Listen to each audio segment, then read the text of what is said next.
Shalom Bapak Ibu Saudara sekalian yang dikasihi Tuhan. Selamat pagi. Dengan hati yang penuh syukur, mari kita awali hari kita dengan datang ke hadirat Tuhan untuk kita boleh membaca dan merenungkan firman-Nya. Saudara, mari kita berdoa memohon hikmat pimpinan dari Tuhan. Tuhan yang baik, kami mengucap syukur untuk kasih setia-Mu yang menopang kami, yang memberikan kami kekuatan, kesempatan untuk kami boleh melanjutkan hidup kami. Tuhan, saat ini kami hendak membaca dan merenungkan firman-Mu. Biarlah firman-Mu boleh menjadi terang dalam hidup kami, menuntun kami di dalam kebenaran Tuhan. Mampukan kami Tuhan untuk menghidupinya, dan kiranya kuasa Tuhan boleh ada bersama dengan kami. Kami memohon Tuhan, di dalam nama Tuhan Yesus kami berdoa dan mengucap syukur. Amin. Saudara sekalian, kasih Tuhan, kembali kita akan melanjutkan perenungan kita dari kitab Ayub. Pagi ini saudara, kita akan melihat Ayub pasal 40 ayat yang pertama sampai dengan ayat yang kelima. Namun saudara, kalau kita melihat bagian ini di dalam Alkitab kita secara fisik, maka ayat ini saudara ada di dalam bagian pasal 39 ayat 34 sampai dengan ayat yang ke-38. Saya ingin mengajak saudara memperhatikan ayat yang ketiga sampai dengan kelima saja. Demikian firman Tuhan. Maka jawab Ayub kepada Tuhan, "Sesungguhnya aku ini terlalu hina. Jawab apakah yang dapat kuberikan kepadamu? Mulutku kututup dengan tangan. Satu kali aku berbicara, tetapi tidak akan kuulangi. Bahkan 2 kali, tetapi tidak akan kulanjutkan." Sampai di sini kita membaca firman Tuhan. Saudara sekalian kasih Tuhan, setelah membaca gugatan Tuhan kepada Ayub yang tersaji di dalam 71 ayat, mulai Ayub pasal 38 ayat yang pertama sampai dengan Ayub pasal 39 ayat yang ke-33. Saudara, di sana kita akan melihat bagaimana Tuhan memberi jawab kepada Ayub, yang memberitahu Ayub bahwa Dialah Allah sang pemelihara atas semua makhluk hidup di bumi ini.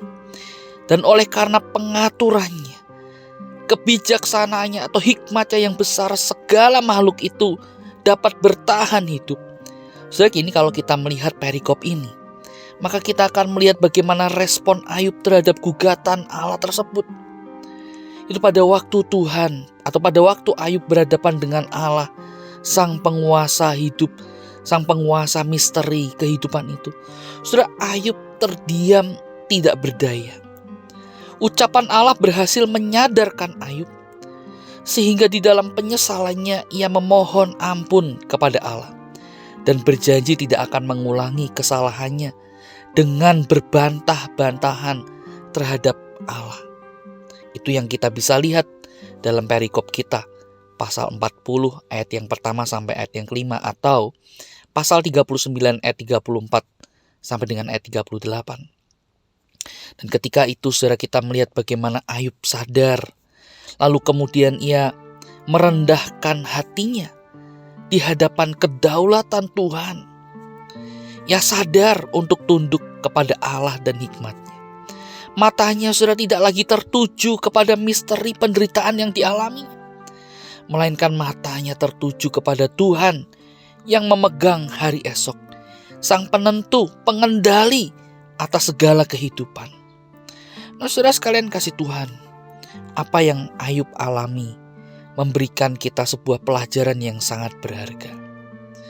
Di tengah kehidupan ini, saudara, dengan berbagai macam misteri kehidupan yang ada, yang terkadang membuat kita sulit untuk mengerti, memahaminya. Nah, saudara, hidup dengan mengikuti pengaturan Tuhan, hidup dengan percaya bahwa Tuhan atur yang terbaik bagi kita. Saudara, itu adalah merupakan satu keputusan yang menyenangkan. Hidup yang paling indah, yaitu adalah hidup ketika kita tahu kepada siapa kita menyandarkan hidup kita itu, meletakkan hidup kita itu, yaitu di dalam tangan Tuhan. Karena Ia tahu yang paling baik bagi kehidupan kita.